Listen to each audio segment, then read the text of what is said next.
some companies will offer you where you can do it without doing a health exam, and then some companies require a health exam, right? So I would say like that's the biggest thing. But yeah, like if you don't really have any major health issues, you shouldn't really have any problem. And yes, we are. Actually, I'm doing a workshop on Saturday. So it's a free workshop with we're going over life insurance, the benefits of life insurance specifically. You definitely want to make sure that it's a term with an option to roll it over within, but if he can roll it over into a whole life policy pretty much uh up to the next 10 years. So it's term for the first 10 years, and then it's like a secondary option. Now, I'm not a life insurance agent, which is why I don't get too heavy into that kind of talking knowledge, which is why I'll have an expert on for you on Saturday. But other than that, yeah. But there are different options because you could still get a whole life policy for under $100, just depending on what what your value is and what you're doing. All right. YouTube, hello, welcome. So I know I just came on and started talking because of course I was already on TikTok. So we are coming on over here so that way I can have a replay available on YouTube. Tonight's class and session, what we're doing is we're talking about strategies that the wealthy utilize pretty much. So what I'm gonna do here is put this up here behind me. So any of you all that want to get on TikTok that want to actually get into the life insurance workshop, I'm going to put this up. So that way, all you have to do is just text me. You can click the link in my profile page here on TikTok, or you can text me and we'll send you the link directly. Okay. There it is. It's getting ready to download. I don't understand what this whole downloading thing.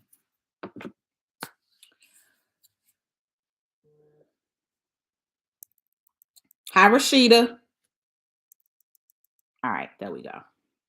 So, you guys that are interested in the life insurance workshop, you can text me life to 773-253-8668, and we'll send the link directly to your phone. That workshop is this Saturday. It's 2 to 3 p.m. Central Standard Time.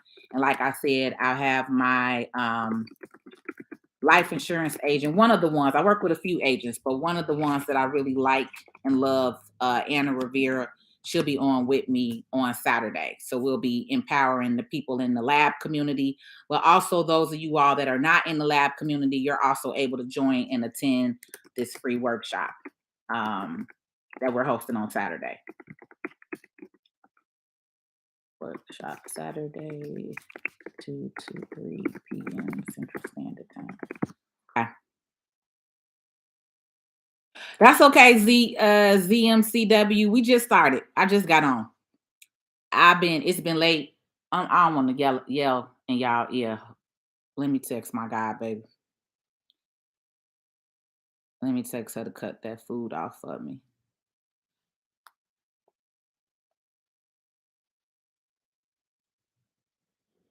I made some chili tonight.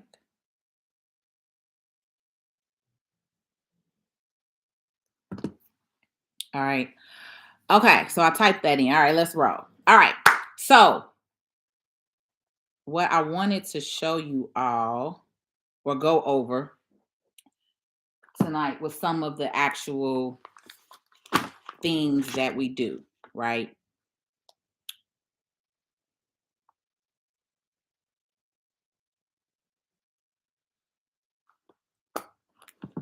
Okay, cool. If my assistant is up, she'll still send the link tonight. If not, we'll send it out first thing in the morning. Okay. But we'll probably send it tonight. More than likely, you'll get it tonight. All right, let's roll. Let's roll. Let's roll.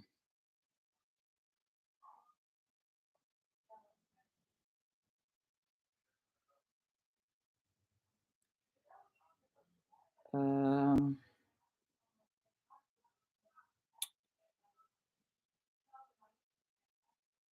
Tax strategies the wealthy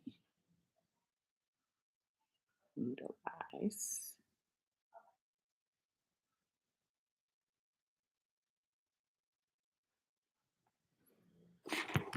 Okay, y'all. All right. So we are live on all platforms. I'm Patrice L. Stewart on everything. So I'm Patrice L. Stewart on YouTube. I'm Patrice L. Stewart on TikTok and Facebook. But YouTube and TikTok are my main platforms. TikTok is actually my number one. So if anything goes wrong, YouTube, you can't hear me, my internet go out, you can always chime over to TikTok. All right. All right.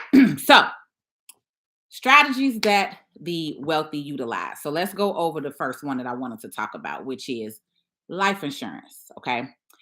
Many people think that life insurance itself is something that you can only utilize in death. All right. That's the biggest misconception, I would say, that is out there, right? A lot of people don't know or understand life insurance is something, is a vehicle, is a tool, right? That was set up as a strategy that a lot of your corporate big dogs utilize, right? So let's just give this as an example. We're going to get heavier into the whole life insurance topic on Saturday. So I am no longer a licensed agent. I used to be a licensed agent. I let my license go like 3 years ago. So there are certain things that I could say. There are certain things that I can't say. What I will have is Anna Rivera on Saturday. She's an agency owner, a very trusted woman that I refer a lot of my clients to. And we're going to get on Saturday from 2 to 3 p.m. Central Standard Time. The workshop is completely free. This workshop is for my lab community, my monthly membership community, Life and Business with Patrice. But we're extending this offer to the open public. All right. So it's first come, first serve. You do have to register for the Zoom workshop. It's a private workshop. TikTok, I will not come on here like I normally do with you guys with some stuff. So this will only be on Zoom. And again, it's from 2 to 3 p.m. Central Standard Time. But what I'm going to do tonight is just give you a couple of examples of how the wealthy utilize life insurance. Okay. Now, one of the things is as you start growing and acquiring your assets, right? The more you start earning, right? Or the more assets that you start buying, especially if those of you guys who are buying property, right? If you're interested in buying property, if you're interested in starting businesses and these businesses are profitable and you start making money in these businesses, there are certain things that you want to have set up that are going to be protection for yourself and your family in the long run, right? So if you didn't know, life insurance, you have a beneficiary, right? Now, some people say, well, we're not even going to talk about what some people say because the whole problem is this is the type of conversations that we have to have. We have to have conversations around death, around your assets, around who's going to handle your finances and who's going to handle your properties once you die, right? I just read an article that the young man Takeoff who was murdered did not have any type of estate set up. So this is the other heartbreaking thing that I'm seeing is, some of these black millionaires or people who we don't know how much money they technically have. That's what a lot of people think just because you're in the entertainment industry that you're automatically a millionaire. But as we unfortunately saw with the young man who did Black Panther. I don't know why my mind just went blank and I can't think of his name, but I know Chadwick, right? Looking at that situation of how his estate had to go to probate court. So the thing is, you guys need to know and understand financial literacy, how money works, how once you start acquiring assets, once you start acquiring property, how should these things be set up? All right. One of the biggest ways to generational wealth and a cheat code is life insurance. Whether you had a $50,000 policy or whether you had $1 million policy, the whole point of it is to make sure that your family is provided for and taken care of if something happens to you. So if you all have children and you don't have a life insurance policy, you are doing yourself a disservice because again, we all know this that what your death is for sure, right? None of us know the date.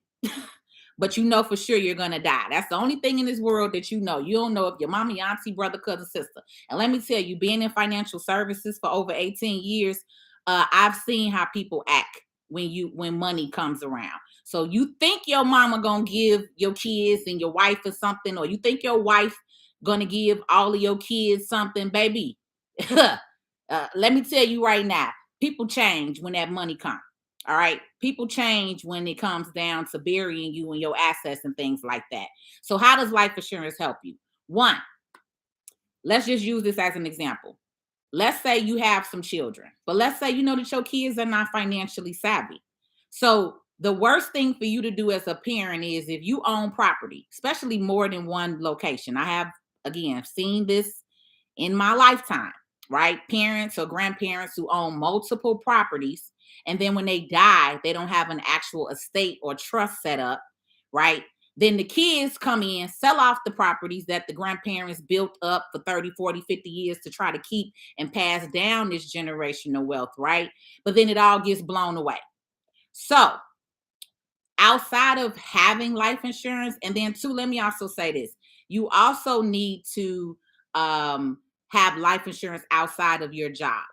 So if you guys are on here saying like you have life insurance on your job, you need life insurance outside of your job, because for one, the moment that you get let go, if you ever got fired, baby, that life insurance goes with it. Okay. So I need you to know and understand that just because you have life insurance with your job, it does not work if you don't work there.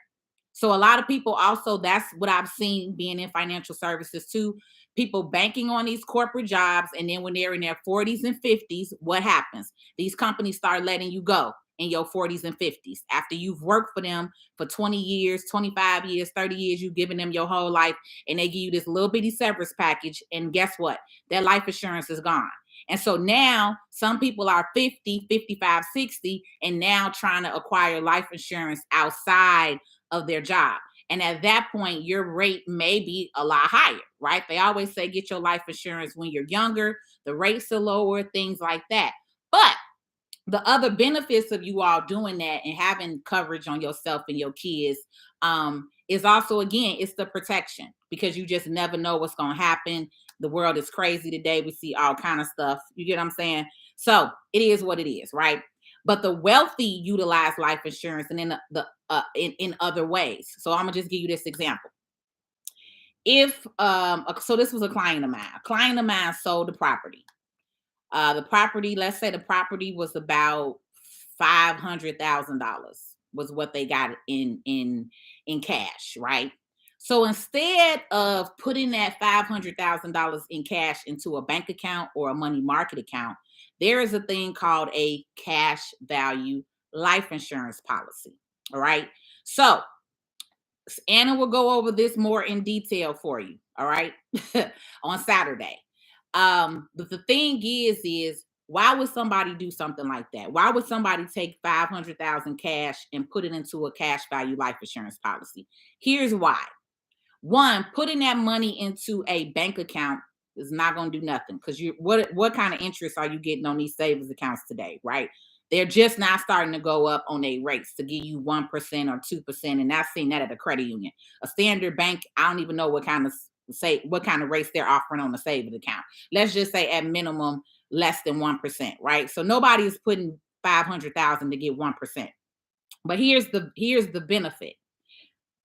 If they took that 500,000 and put it into a cash value life insurance policy, one, now they've acquired a life insurance policy. All right. So if something happens to them or the money, what does that mean? That means they're insured, they are covered, right? Their person is covered if something happens. This is the other reason why people with money put their money into a cash value life insurance policy. This is a loophole that the wealthy use. You can borrow your own money. So this particular client flips a lot of properties and things like that. It made more sense for him to put that 500,000 into a cash value life insurance policy, because now he can take that same money and borrow against the policy. What does that mean? So if you have a policy, if you have a cash value life insurance policy and you have money, I'm sorry, if you have money and you put it into a cash value life insurance policy, there are rules and stipulations within these different kind of policies that says you can pretty much borrow this money. And then let me also say this: you're borrowing this money for like 2 to 3%. So this is better than going to a loan and asking a bank for a loan. And what are you going to pay on the loan easily at a banking institution, right? 8, 10, 12, 15%. Easy, right? The difference when you're borrowing against your life insurance policy is, one, the money is working for you. Again, you're insured. So if anything happens to you, you and your family are still covered. But then three, the whole point of that borrowing is you're still earning interest. So whatever the interest rate is, let's just throw a number out there. I'm not going to say this is for everybody, but let's say your interest rate is 5%. If you're earning 5% interest on that 500,000, but then now you want to go borrow 200,000 out of that policy, let's say at 2%, you're still winning, because remember, you're earning 5% on that 500,000. So then if you decide to borrow against it and take a loan out, you're only paying 2%. So you're still up 3% pretty much. You get what I'm saying? There's no losing. There's no losing at all with this when it comes to that. Now, again, on Saturday, Anna's going to go more into that. We're going to break down that a lot more, because the workshop on Saturday for the lab community is strictly about life insurance. And again, she's a licensed agent. I no longer have my license, so there are certain things that I cannot say. All right. I'm giving you examples. Okay. The other thing about having life insurance and how it's set up. Now, let's say, again, you're a couple, you're a husband and wife, and you have maybe 2 kids, right? Again, if your kids are not necessarily financially educated or financially understand finances, one, you should be talking to them. If not, it needs to be having them tap in to my YouTube and my TikTok channel, okay? To learn some stuff. But let's say that your kids maybe aren't too financially savvy, and you don't want to directly leave them the money. I'm gonna give you my example how my family did it, right? So my family, my grandparents set up a trust. This is another way that the wealthy utilize and grow and keep their wealth, is by setting up trusts. I've shared this with you all before. Black people, you have to know and understand, we don't do wills no more. All right. Wills are null and void. The moment that you die, you can still go to probate court. Okay. So we don't do wills around here. We're very high with educating you on trust and estate planning. Now, one of the benefits of a trust is, especially if it's an irrevocable trust, because there's two main trusts. You have a revocable trust and you have an irrevocable trust. Okay. Don't worry, Gary and I are going to be coming on doing another workshop for the Lab Academy real soon on that. Well, we're also doing the 5-day wealth challenge again the first week of December, or I think we just switched it to the second week of December to give y'all a little more time. But we'll be doing 5 days again, right? So Gary will go more into this, which is one of my coaches in the program, where we talk about the trust and estate planning, right? But the biggest thing was for when you have a trust. So like my grandparents set up a trust. And when you have a trust set up, you can literally lay out how you want this money to be distributed. There's no questions about it. There's not going to no probate court. There's none of that arguing with your mama, your sister, your auntie, none of that stuff. Okay. When you have a trust set up. So you can also, if you didn't know, your trust can own your life insurance policies, right? So instead of your kids, so again, how the wealthy do. Do you think Hilton gave all of his kids, or when he died, do you think he had the life insurance go to the kids? No, he didn't. Hilton had a trust set up. So that way the businesses could still be maintained, the businesses could still be run, and then your family members are paid out depending on how you lay it out. So one of my grandparents' stipulation was, in order for us to access the money, we all had to go to college. You had to have your college degree in order for you to access the trust. All right. Now, unfortunately, my little brother didn't go to college. So when the trust was dissolved, he did not get his money, because that is the way that they stipulated it. It's literally as simple as that. It's so much easier to set up a trust and lay out exactly how you want things to happen. If you have a property, if you have um a business and you need certain things paid, the trust will have a trustee that will manage everything, and then the trustee will manage and make sure that those certain things are paid, again, because it's written in your trust. You get to literally put, if you want to put on there, my son can't get this money until he's 30 and married. Your son may try to find a fake wife by the time he's 30, but baby, you get what I'm saying? So if you say, okay, um, again, that's what I'm saying. Like with a trust, you're literally saying how you want things to happen when you die. So that way, when you die, people are not arguing over the money that you've left. Or if you feel like you have one child that's more responsible than the other, and you may say, well, I want the first child to manage the money or things like that. The other kids can't say crap. But the difference is with a will, when you do that, baby, that's why so many black people end up in probate court. I hate to say this, but there are more black families in probate court than any other race. And again, it's actually been put out here as facts and proof, because the Black Panther dude, Chadwick, and just now finding out that Takeoff, the rapper who was just murdered, from Migos, he didn't have an estate plan, right? So this is what I'm saying. There are a lot of people who look like me, who have access to money, but you guys are not setting these things up. You're not setting things up properly. You're not creating these levels and estate plans. And I don't understand that at all. Like, especially with both of them, I was really shocked to hear that. But once again, it just shows the lack of knowledge, the lack of information that is being pushed to you to understand wealth and money management, right? So that's the biggest thing.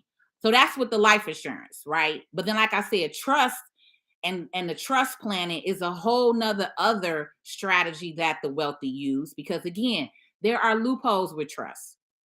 I'm not saying this the right way, but I'm gonna just kind of throw it out there. Again, Gary, once you guys get in the 5-day wealth challenge, you can learn a lot more from Gary with this. But how he pretty much broke this down with me and how we set my trust up, right?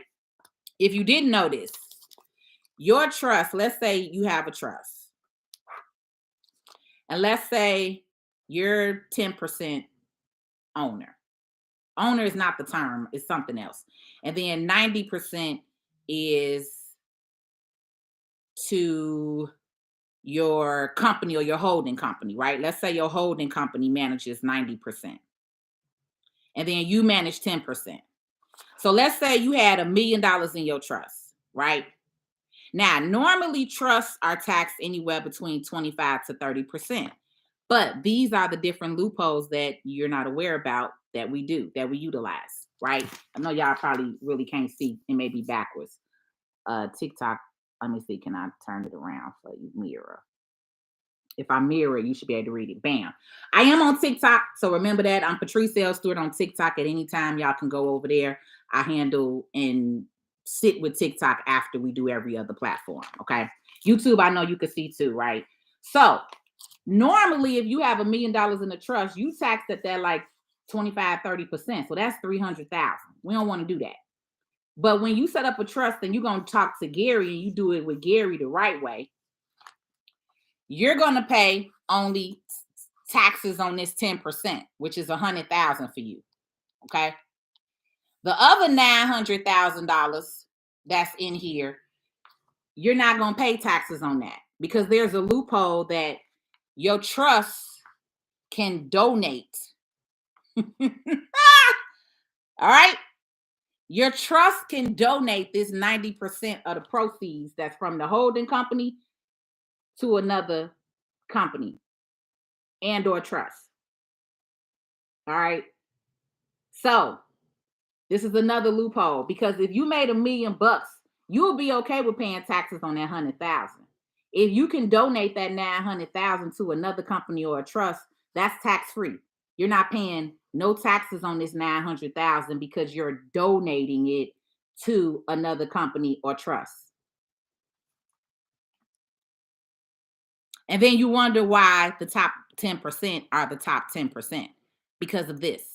You're not educated on this. They don't teach you this in school. They'll never teach you this in school. They don't even teach you taxes or credit in school. They're not teaching your kids taxes or credit in school. So you think you gonna even understand this? Financial literacy. Welcome. Hello. If you are new here to my page and channel, I'm Patrice L. Stewart, the realest tax and business strategist that you're ever going to meet. I'm way more than a tax person. I'm way more than a business strategist. Okay. My mindset and the way that I think and the way that I push content out here to empower a community, baby, tap in. Okay. Big, big, big difference. So then people get upset when the wealthy utilize these things and they're not paying, and you wondering why Bezos and Microsoft dude Bill Gates and all these people, you wondering why Trump and them not paying taxes. This why? Simple as that. This why? Because they understand when you make the money, there are laws and loopholes. Again, this what do I tell y'all all the time? The biggest tax laws and loopholes in this country are for business owners. All right. The also other reason why is these trusts, also these trusts are set up as entities and companies, right? That's why Donald Trump had over 500 companies on his tax return. People don't understand that. People just want to say he didn't pay taxes. But you don't know the logistics of why he didn't pay taxes, because he actually had companies and entities set up. So when you set up trusts, then you set up a holding company that's going to hold all of your assets, right? So all of you guys, again, that's why I always tell you, I don't care that you have a little measly LLC, because if you don't understand that that little LLC is really no real tax advantage to you, when you're filing a Schedule C, you're paying the same 35% as a self-employed person, right? So you're not winning just having an LLC. Yes, great, you started the business, but if you're not making any money with that LLC, once again, you're not winning. Okay. So those of you that are starting to make money with your LLC, you have to know and understand, when is it time for me to transition tax wise? Because an LLC only protects you as far as legal business protection, right? So your business, you're separate from your business, so people can't formally. But let's be honest, for those of you all who don't know this, technically your LLC, you can still be sued, especially if you're a single member LLC. You're not a LLC with an S corp attached to it. You still can have companies try to come after you, because again, technically on taxes on paper, you're still filing like a self-employed person, right? You get different and you become on a different level when you're able to upgrade to that S corp. Now again, what have I always shared with you all? It's levels to this. I started off as an LLC. I just learned this in the last 4 years, right? Of how you should actually be structuring. And once you start making money and having certain levels of assets, you need to get out of that LLC. Now you need to actually have a holding company. And your holding company is where all of your assets are going to be held. So whatever you own, your cars, your assets, stuff like that, you are y'all texting Black Friday, TikTokers. Let me say this. Black Friday is the workshop that we're doing on Friday and Saturday. If you guys do not have a Black Friday offer, it's called System Automation and Sales. So if you text me Black Friday, we're going to send you that link. That's a $197 class. The life insurance at the very top, you'll see it says life, you all. So if you're looking for the life class, that's free. That's Saturday from 2 to 3 p.m. So text me life if you're looking for that. The Black Friday is a different workshop. Okay. Just want to let my TikTokers know, because I know I've been talking a little bit. So let me stop a minute. It's been a full 30 minutes that I've been talking. And then let me go through some questions or comments, and then I'll reconvene.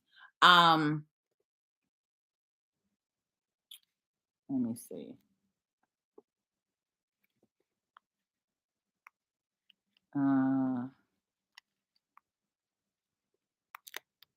Facebook, I'm not gonna be on here long. I'm getting ready to get off of here so you guys can actually merge over to TikTok. I'm gonna put this up here though. Text life. 2773 if you want to get in the workshop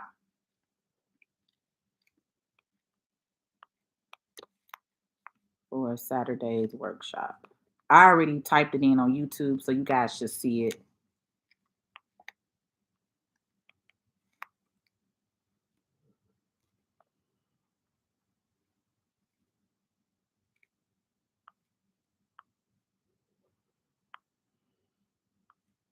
All right, yeah. Okay, yeah, I put it on Facebook. So now I'm getting ready to get off Facebook because tap on into TikTok or YouTube. I'm Patrice L. Stewart. Facebook, I'm out. All right, let's do YouTube, then we'll do TikTok. TikTok, let's do a double tap countdown. While I'm going through these questions real quick on YouTube, let's do a double tap countdown. TikTok. Double tap that screen for me. Double tap that screen for me. You can share this video, but liking the video, double tapping that screen helps me out a lot. So as I'm helping you, help me.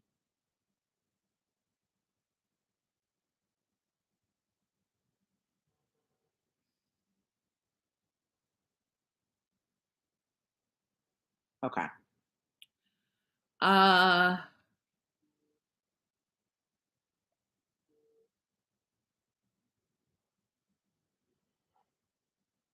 Sandria, I don't know nothing about a transfer on Deaf Deed. Maybe you could talk to Anna on Saturday. I don't know about that one. And I kind of think that that's still limited. I don't know, but I'm not sure. I can't answer that one.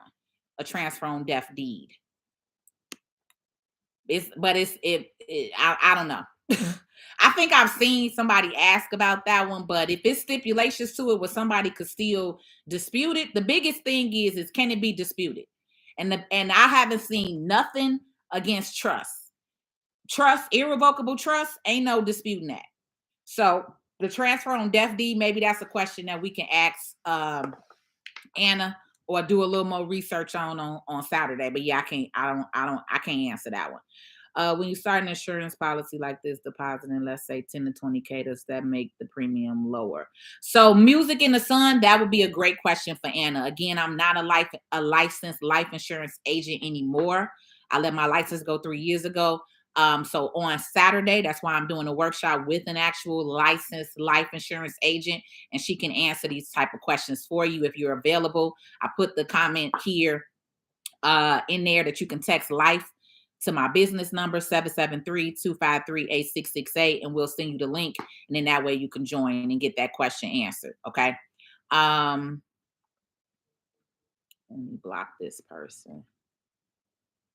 I always get these kind of spam people that come in. So hold on, y'all, because I don't play about that on my page.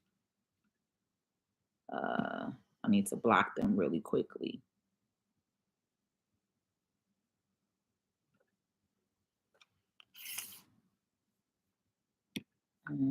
Pornography.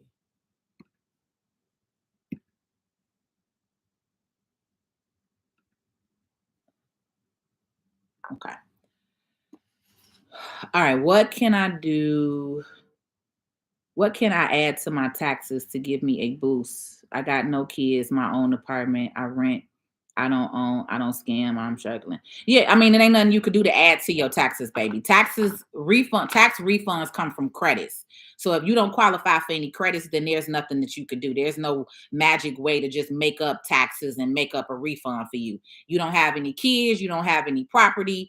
Yeah, I mean, I really don't know. That's the best I could tell you because I'm not doing your taxes. So I don't know. That's not something that I could really answer for you. But off of what you just said, there's nothing out there. Taxes come from tax credits. All right, that's how taxes work, not just pulling random stuff out your head.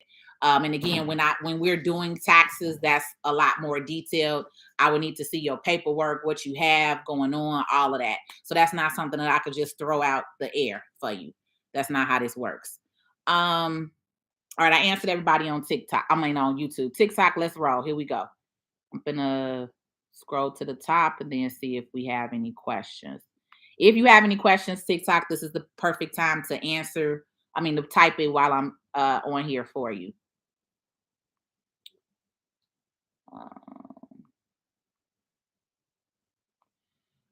With a trust, do you have to have a certain amount of money or an insurance policy of a certain? I mean, usually when you are setting up a trust, you want to have some type of asset, whether it be an insurance policy, whether it be property or a business. But yeah, I mean, usually the whole reason is your reason you're setting up the trust is to draw out what assets you have and how you want those assets to be handled within the event that something happens to you or you pass away. So that's a trust is pretty much an entire picture of what you have, and then you're able to literally direct how you want these funds to be divvied out over time. Like I said, whether you if you have kids, you could stipulate and say, okay, my kids are going to get $1,000 a month, right? If you got $1 million policy and you don't want them to blow all the money at one time, you can literally stipulate that and say, okay, I only want them to be distributed $5,000 a month for the next 20 years or something like that. You get what I'm saying? Trust is the only way that you can actually write that out. Doing that in a will is null and void the moment you die. Anybody can come in and contest that will and say, well, maybe she wasn't in her right mind, or maybe he wasn't in his right mind. You get what I'm saying? That's why I said, like, a lot of you all have the misconception that your family is going to do the right thing for you. But I've been in financial services for over 18 years. I have seen this wholeheartedly from mama, daddy, cousin, sister, auntie. They all change. People change when money is involved, right? So I know you love these people and you think that they're going to do the best for you, but I'm here to tell you, being in financial services and looking on the outside looking in, it's not that way. It's not, especially when it comes to some real money. 100,000, 200,000, $500,000, baby, bye. Your nice little sweet mama will turn to a money hungry person real quick, real quick. And so this is why you have to understand, as you start acquiring these assets and more money and more property, you need to have these things set up properly. And this is what really bothers me with, again, people who look like me. And I'm seeing these celebrities on here and we're saying they don't have an estate plan. They don't have a trust set up. Chadwick family going through probate court. Like, what the hell? Like, that makes no sense.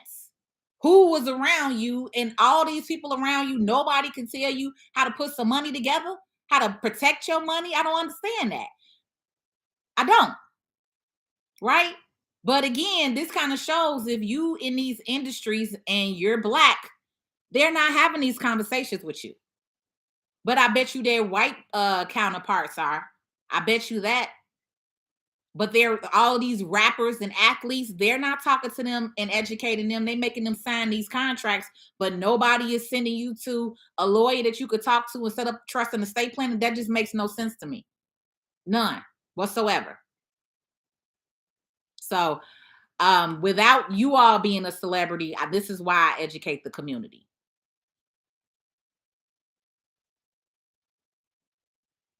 Um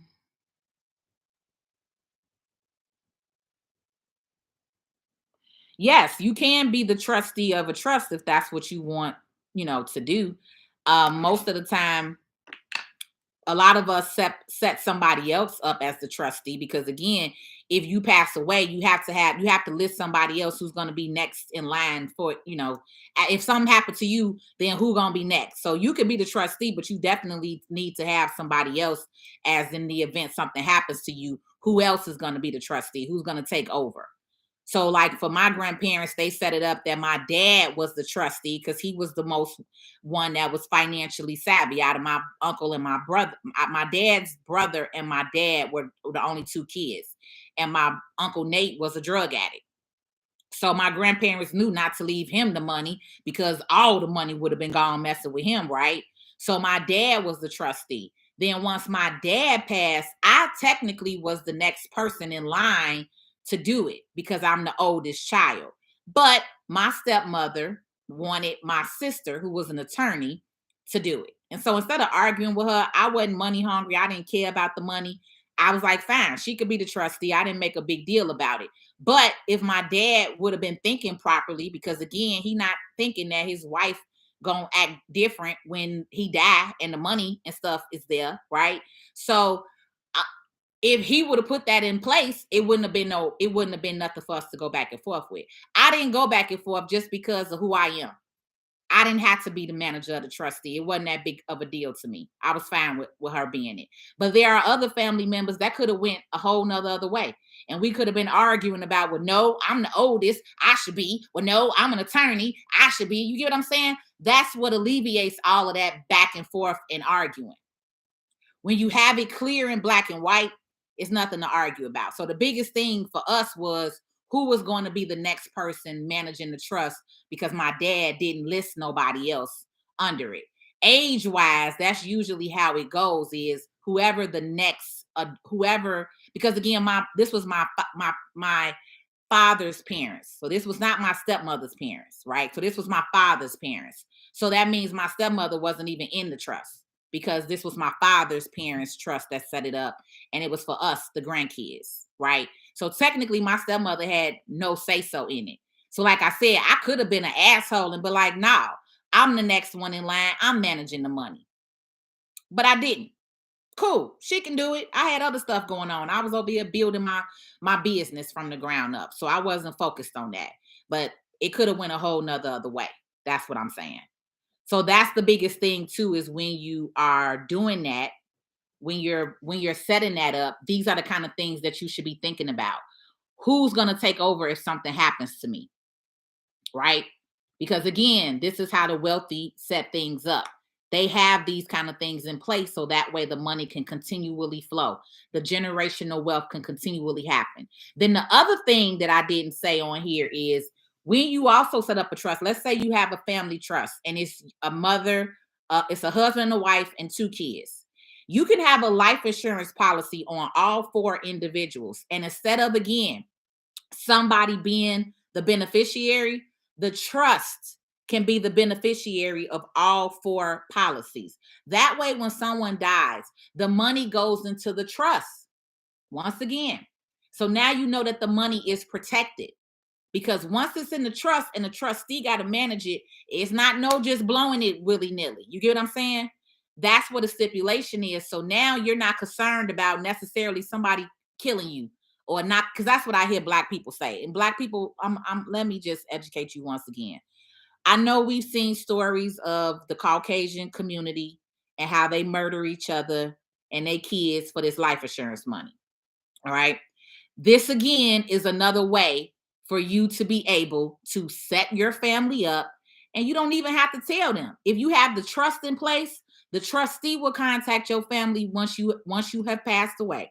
All right, it will be an automatic phone call to your family members, and they can come into a room and you will explain to them the money that was left to them, how it will be distributed. You guys have seen it on TV all the time.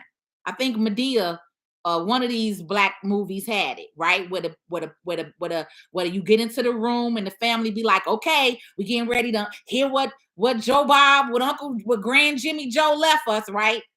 And then you got some people that's happy, and you got some people that's mad and looking sad. Well, that's it, because they set the trust up. And it's not no arguing about that when it's a trust in place. Okay. It's no arguing. No arguing. Um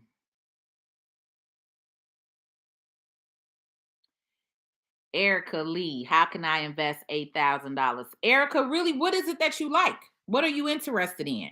When you guys ask me this, it's 1,800,000 ideas that I can come up with, but that doesn't mean anything, right? Me giving you a bunch of ideas, that means nothing. What are you interested in? What are you passionate about? Because when you're going into businesses and investing your money, you want to make sure that this is something that you're going to actually get a return on.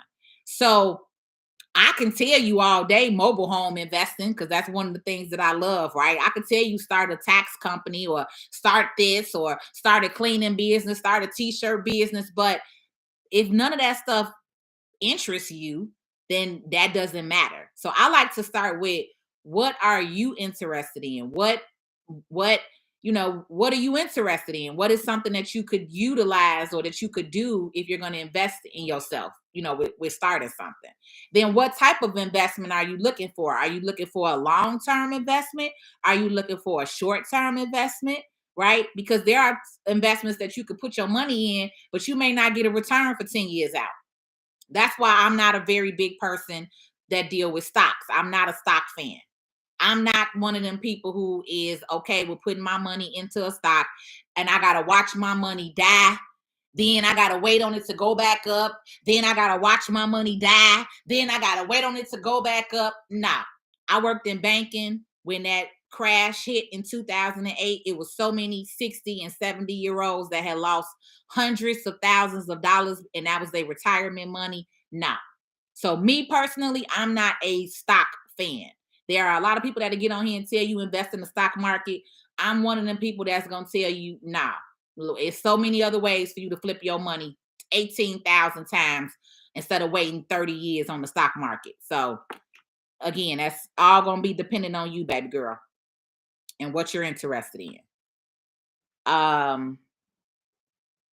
It definitely can be confusing, Jeff. This is why, again, you need to be talking to professionals that are licensed, that understand. That is why I am the realest tax and business strategist that you will ever meet.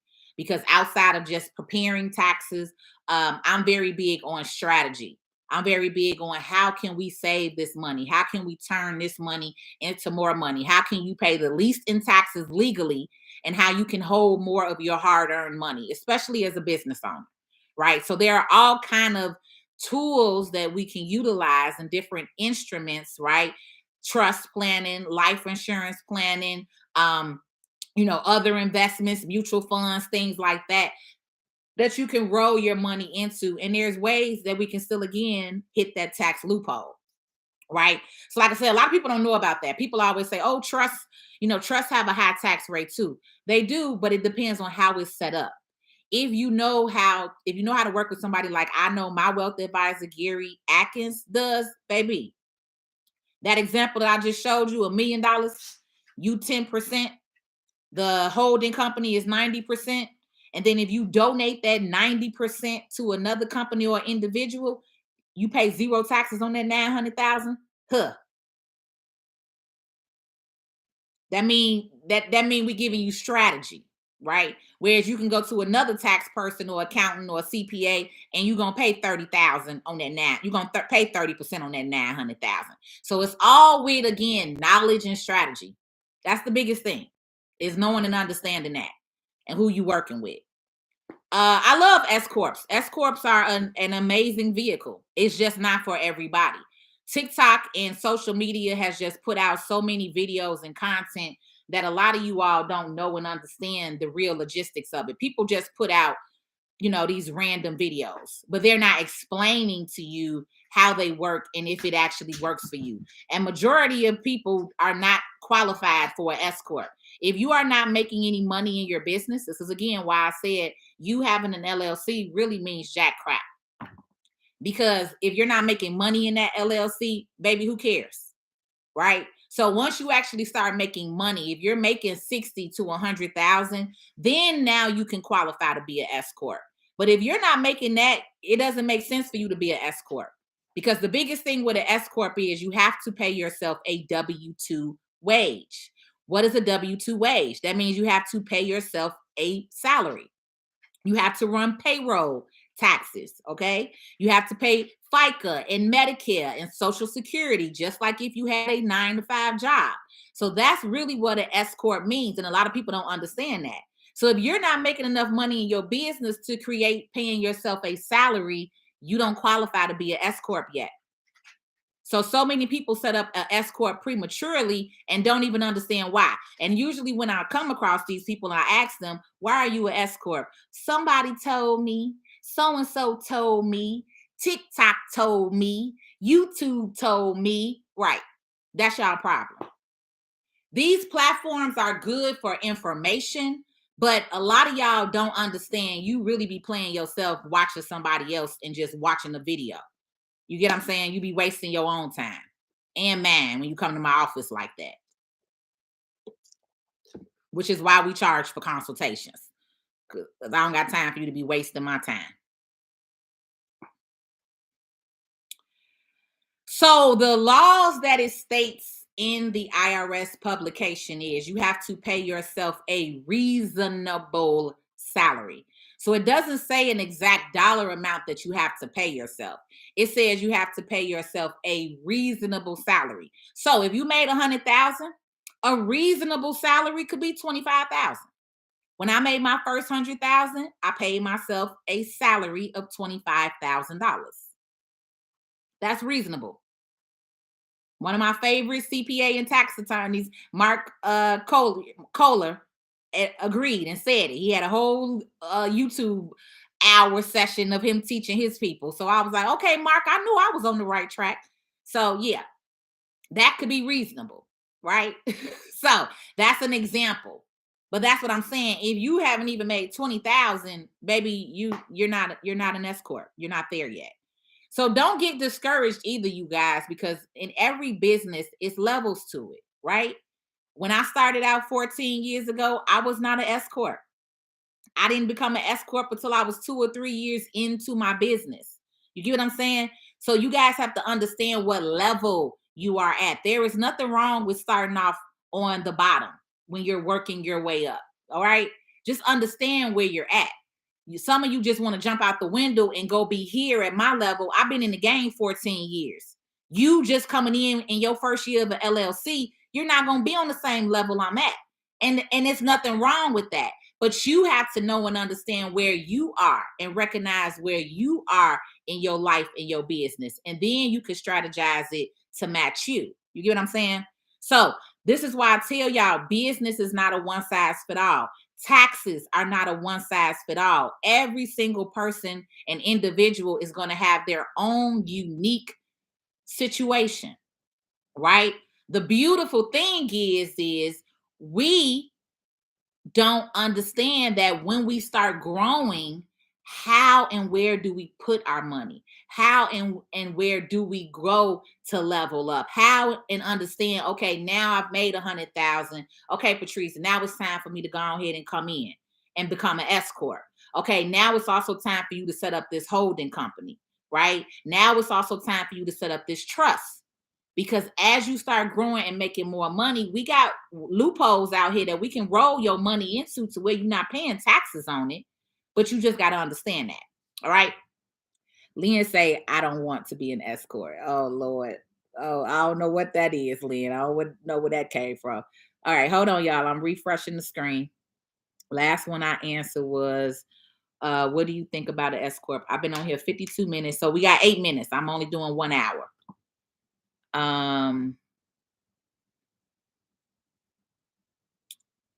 Hey, Real Smoke Lee.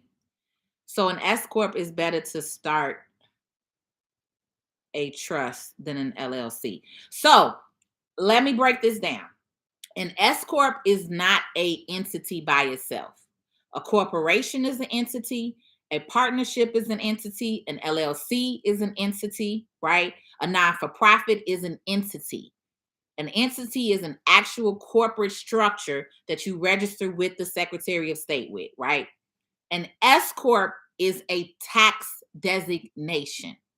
An S corp is not a corporation, an LLC. It don't fall in line with those. An S corp is a tax designation, so it's for tax purposes. So you can attach an S corp to an LLC, or you can attach an S corp to a corporation, either or, right? But the reason why you're doing that again is because you have made a certain income and now you want to take advantage of this tax entity. S corp, you pay less in taxes. You're paying 21% versus paying 35% on a Schedule C. Okay. You also have other types of deductions and write-offs that you could take that you can't take with a standard LLC, right? So that's the difference, right? So again, it's way more moving parts to that. I'm not about to go all into the S corp. That's a whole nother other thing within itself.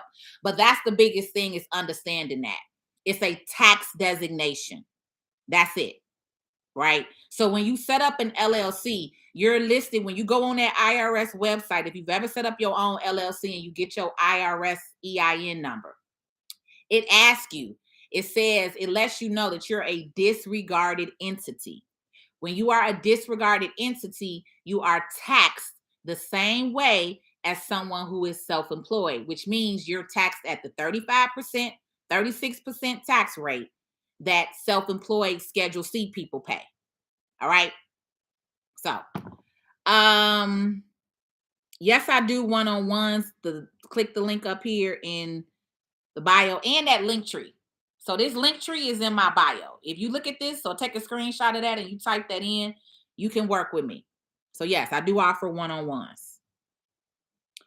Can a trust be set up for an adult who has mental disabilities? Yes, Christy. You should be setting up a trust more than ever if you have any kind of children with disabilities or any mental or health issues. Because once again, if something happens to you, that life insurance policy is just going to pay out the beneficiary. That life insurance policy is not going to say, if you get 100,000, whoever is that, whoever is managing that money for your child, they could just blow that money and you would never know. That child could never be taken care of. But if you actually set up a trust and you stipulate, this money goes to my child, goes to my child's care, goes to, whatever you need to stipulate, that's why a trust is the best thing. Because you can literally write your entire life of how you want your entire life to go, how you want your kids' entire life to go, what the money is, how much money is distributed. It's all laid out in that trust, and there is no dispute in that. None. And this is why I'm trying to share that with y'all. That will is a null and void. I'm so sick of seeing Black people with wills because it's heartbreaking to see how many hundreds of thousands of dollars have been wasted in probate court. Seriously, it's ridiculous. I'm sick of it, which is why I'm on here talking. Sick to the sick of it.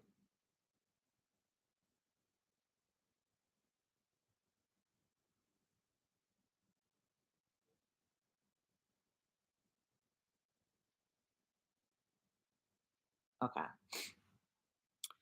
How much does a trust cost to keep monthly? So again, it depends on who you're working with and who you're setting it up with. The cost is going to depend on what is going into it, how it has to be written up, what are the assets, right? When I did my first trust, it was about $500 from the attorney that I went to. Some attorneys charge more, 1,500, 2,000, 2,500, 5,000. It just really depends on who you go to and what assets and are you putting in the trust, because that's what is determined by what's being managed. If you got 10 properties that's being managed in that trust, you're going to pay way more than $500. When I first did my first trust, I had my first property. I had one property and a life insurance policy. That's it. I don't have any kids, so I don't have all of these different people that I got to leave stuff to, right? So again, everybody's pricing is going to be different depending on who you're working with. That's going to set your trust up. And a lot of trusts are annual. You could pay annual. You could pay the whole fee annually. I'm not. I don't. I know some attorneys do monthly. I'm not too sure about people taking the payments monthly. Usually, it's like an annual fee that you pay. But again, that depends because there are some people I'm sure that maybe does offer monthly. But that would be different with who you decide to set that up with. Can you talk about SEP IRA for business owners, self-employed IRA for business owners? Um, I mean, what exactly do you want to know with the SEP IRA for business owners? Like, what's the thing? Like, what's the logistics of it that you're looking to understand?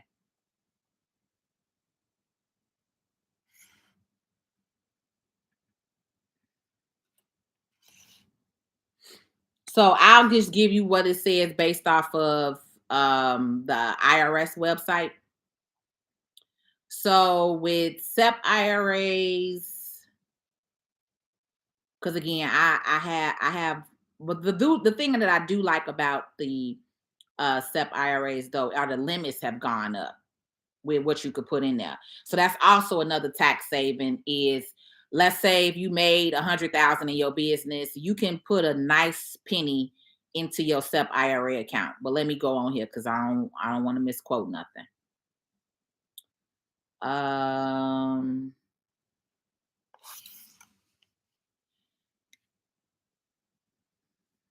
Contribution limits. There we go. All right. So the contribution limits for the SEP IRA, you can pay 25% of your employee's compensation, or in 2023, they raised it. So in 2021, you could pay up to $61,000 into your IRA. So again, if you've made 100,000 in your business, you could put $61,000 in tax free. Okay. And write that off. It's a deduction too, once you do that. Right. Um, and then for 2023, you could put up to 66,000 in your IRA. All right. Of course, you still have the option to do let's see, retirement plan.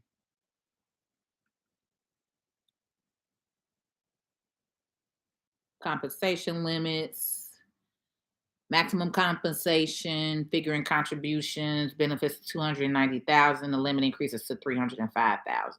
So right, because there are also limits to the money that you made. And then there are different set plans too. So reducing contribution, catch up contribution, because you can also pay catch up. So, like, if you did not um, put into your if you did not put into your IRA in 2021, you can still do that, and they call that catch up. You can add an additional $6,500 into your plans for 2021 and 2022. Um,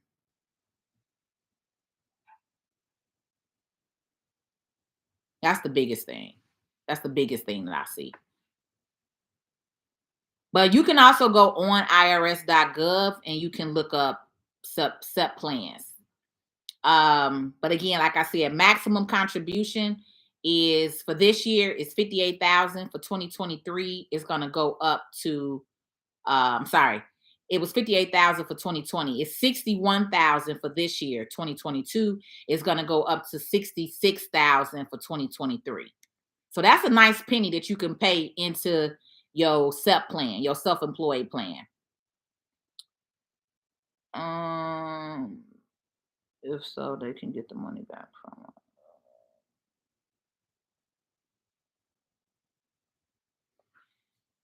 Helping's kind of hard because I love mental health. It's hard because I love mental health. I can run cycles around the topic.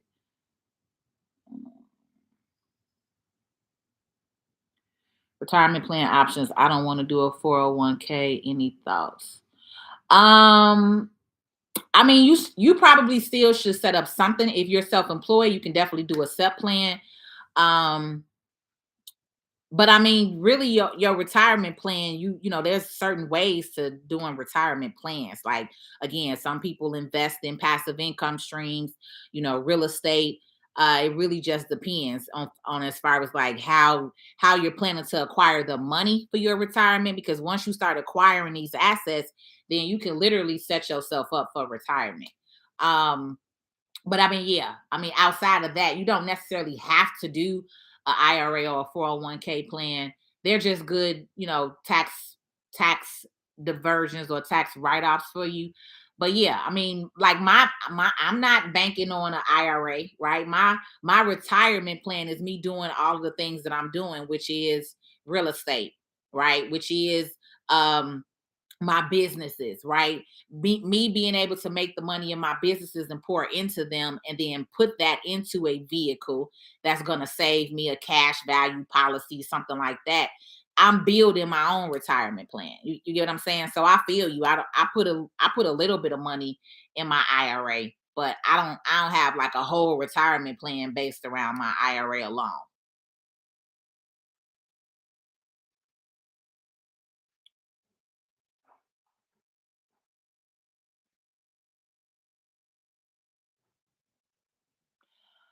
Roth or regular is really up to you. With a Roth IRA, is tax free. So With the regular, it's two different types. You got the regular, the traditional. I don't want to say regular. I'm gonna use the proper financial term.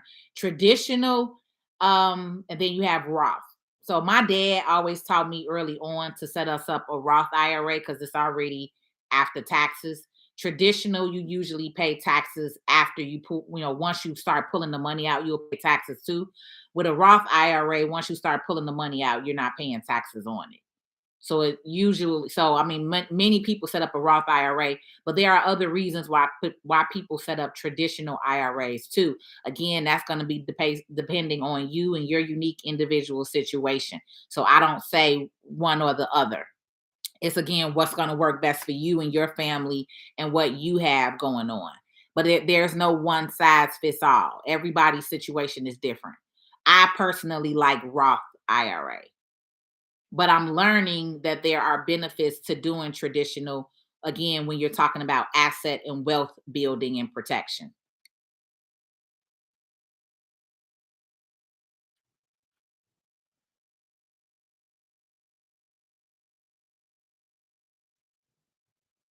Do you pay a monthly fee for a trust? So no.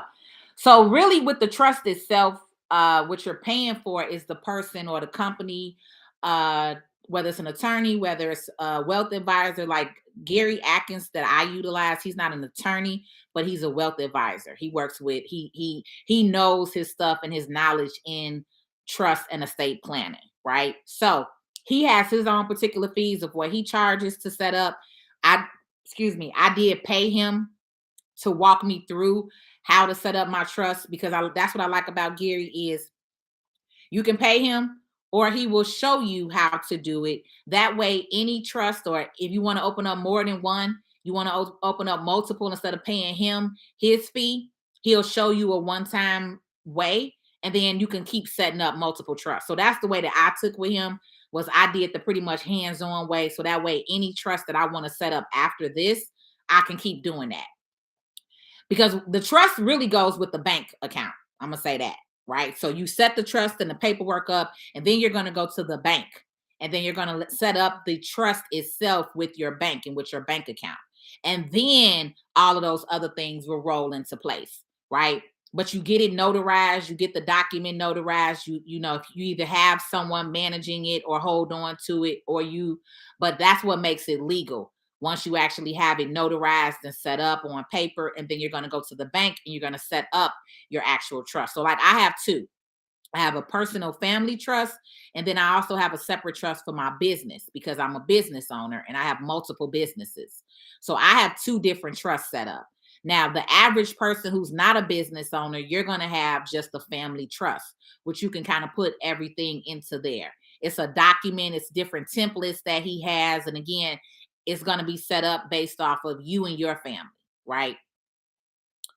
Um,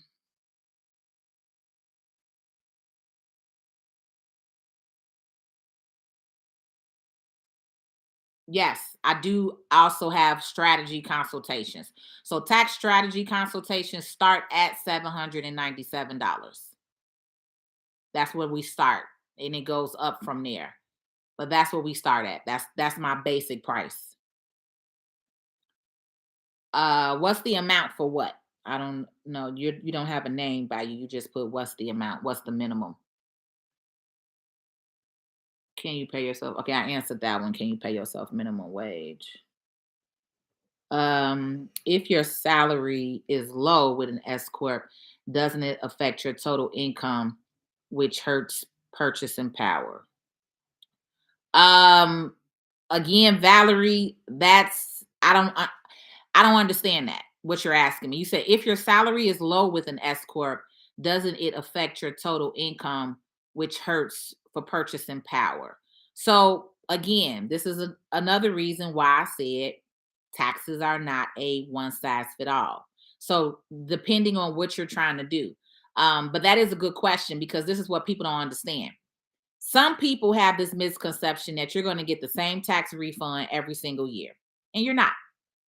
Taxes change, your income changes, right? So if you, and this is again why tax strategy and tax planning is important because when you are doing certain things, or let's just say this, when you're ready to grow, right? When you're ready to buy a house, when you're ready to buy and get a mortgage, you can't write off all your income, right? This is why I tell my self-employed people, when you're ready to buy a house, this is why you plan for that, because you need to have 2 years worth of taxes that are showing some income, right?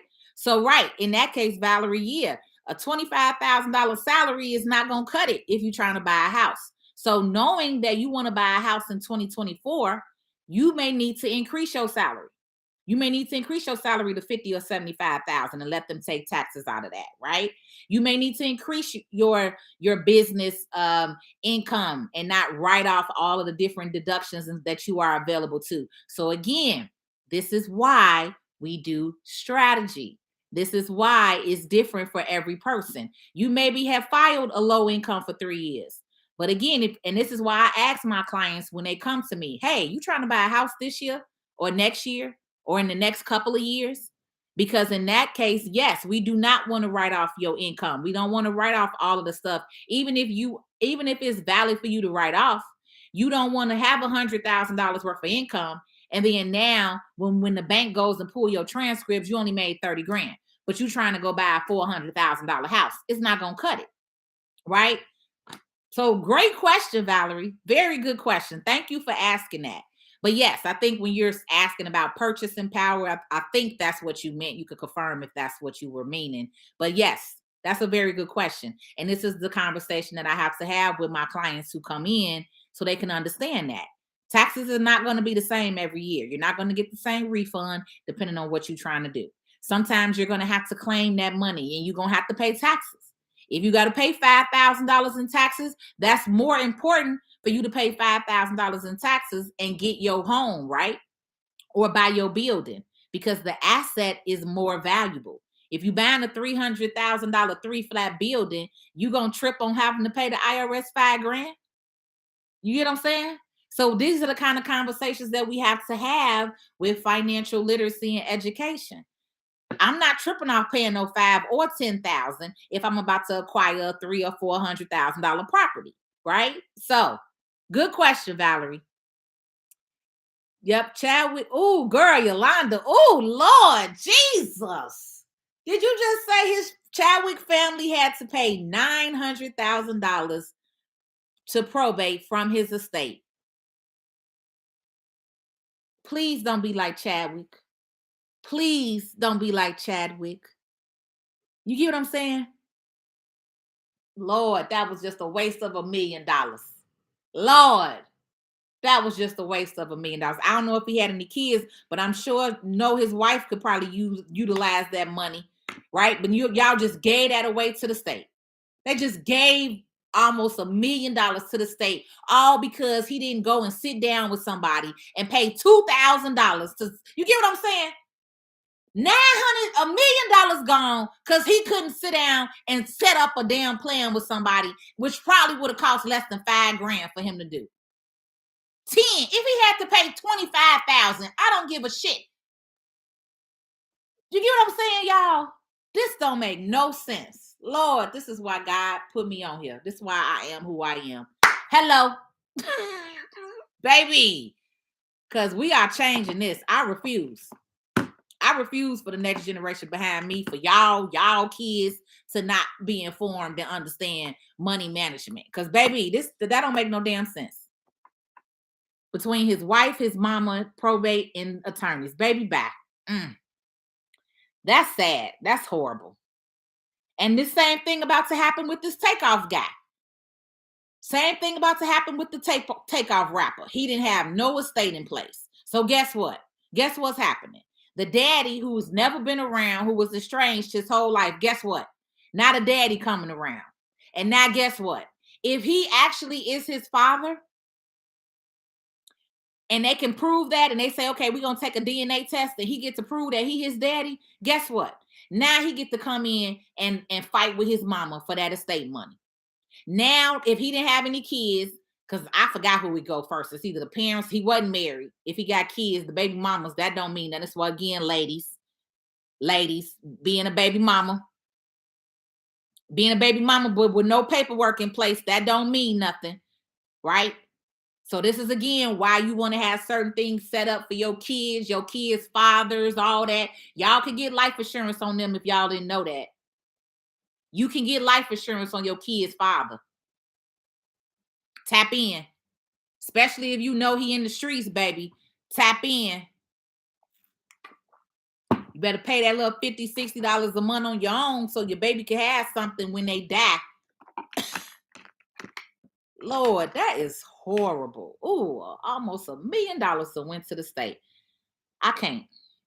DMX is another example. Thank you, Perry. You see what I'm saying? All of these people, though, are in the limelight, are celebrities, but their money management is horrible. They have no financial literacy. They have no money management. And I don't understand, again, how you can be in this industry and nobody asks them these questions because these people don't care. These corporations, these record companies, their attorneys, whoever they got, they don't care because ain't no way I'm in your face knowing you a millionaire rapper and I'm not asking you, hey, you got a trust set up? This is also why I love Gary Atkins because he works with a lot of retired professionals. He's a retired athlete. So he works with a lot of retired athletes and professionals to help them. So that way, when they leave basketball, when they leave football, they are walking away with something. Because a lot of these guys, y'all don't know, these dudes be broke. They be broke. After the league done burnt them up, they hurt, they beat up. That's why you see a lot of these athletes out here, like not living their best life because they splurge their whole life. Then when they get in their 50s and 60s, they don't have much. And that was one of the reasons why he said he started doing what he doing because it was so many of them that was mismanaging their money. Once again, girl, Yolanda, I feel you, baby. I'm so glad I had the grandparents that I had. I thank God for my bloodline. I thank God for my grandmother and my grandfather who I was born into because they literally taught us this. They literally instilled this in us at a very early age. I'm so glad for the family that I was born into because we talked about stuff like this. And I know and understand that a lot of families don't, which is again why I'm on here educating. Right? It's just when you know better, you're able to do better. It's different when you don't know because again, this stuff is not taught in school. We're not educated properly on financial literacy. But now that some of you guys are hearing and been listening to me and following some of my content, I love the fact that y'all are listening and you're actually taking notes, right? Even if you don't understand it, it's okay. You're not going to understand it in one live, which is why we get on and we do these different workshops or classes because it may take you a couple of times to get it. You may need to hear it from a professional. You may need to talk to somebody more than once, and that's okay. There's nothing wrong with that. But as long as you know and understand the value and the knowledge, then we good to go.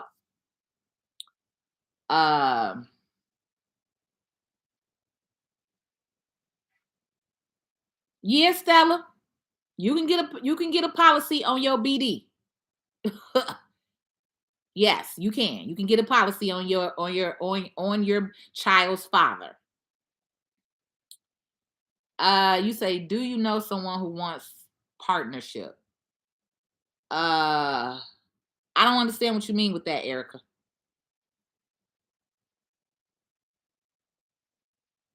Let me scroll up. I think it's a couple of questions that I missed.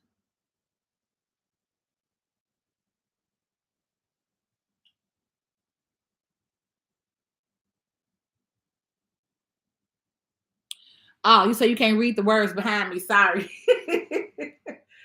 So pretty much the Black Friday, again, TikTokers, the Black Friday is for the sales system and automation. So the life insurance class, if you want to be in the free workshop on Saturday, that's 2 to 3 p.m., text me life to that phone number. Now the link tree that just allows you, again, if you go to my profile page, the link tree is there. You can just click my profile, click the link, and it will take you straight there. And it's going to say register for the workshop on Saturday. Or we can send it to your phone. So if you text me, we're going to send the link to your phone. Or you can just click the link in my bio, or you can take a screenshot of that and then you're able to um get in it that way. So the life insurance workshop is Saturday, 2 to 3 p.m. Central Standard Time. Is completely free. It's for my lab community, but we are opening it up to the public. And then I am doing a workshop on system sales and automation. If you don't have a Black Friday offer, a digital product or service, that workshop is $197. Me and my marketing manager will be on, and we have 2 dates. We have Friday night at 6 to 7, and then we have Saturday night from 6 to 7. Okay. But yeah, the life insurance workshop, you guys, that's that life at the top. The Black Friday is a different workshop. So are you asking is who on TikTok user? I got to get my make sure that Gary is Gary. Y'all really Gary. I didn't put Gary out here. Gary is really an underground dude. He don't like doing this whole social media stuff. He's real power to the people, right? He so a lot of people like that, they understand this social media world is different. So I've been getting him out of his shell. He does have a Facebook and he does have a booking link. But yeah, he don't really do these different social media platforms. He's very big about being underground and staying underground. And I understand that completely. So I'm kind of the face that kind of put all the info out here, and then they'll get in the rooms with y'all because of me. All right. That's the best way I could say that. But yeah, Gary does not have a TikTok. I know that. You said I had to step away. Did you speak on the alternative retirement plans that are not 401k? I did a little bit, Stella, but not really. I mean, like I was sharing with you with the retirement plan is really what you make it. If you're not putting into a formal 401k, IRA, all that stuff, that's the traditional retirement plans that they teach us, right? But you can literally create your own retirement plan. That's what I'm doing. So I'm creating my own retirement plan through my businesses, the money that I'm making from my businesses, and then I'm pouring them into policies or other things. You get what I'm saying? You could build your own retirement plan. Just depends on what you want to do. Right. But with this digital world that we live in, the ways to make money today are unlimited, are endless. We're not limited to these little jobs anymore. You're not limited to just your 401k at your job. You're not limited to just these little corporate jobs anymore. So when you step outside of yourself, when you step outside of the traditional ways of doing things, it's a whole lot of opportunity to create a retirement plan. Where do you store or keep the trust? So like I said, the trust itself is a legal document. So you will have a copy of the document, and then whoever you're going to have manage it, if you have somebody manage it, then they will have a copy of the document. Like if you have a wealth advisor or an attorney, then they have the original copies usually, or you have two originals. So like for me, when we had our paperwork, I had two originals notarized with my original signatures.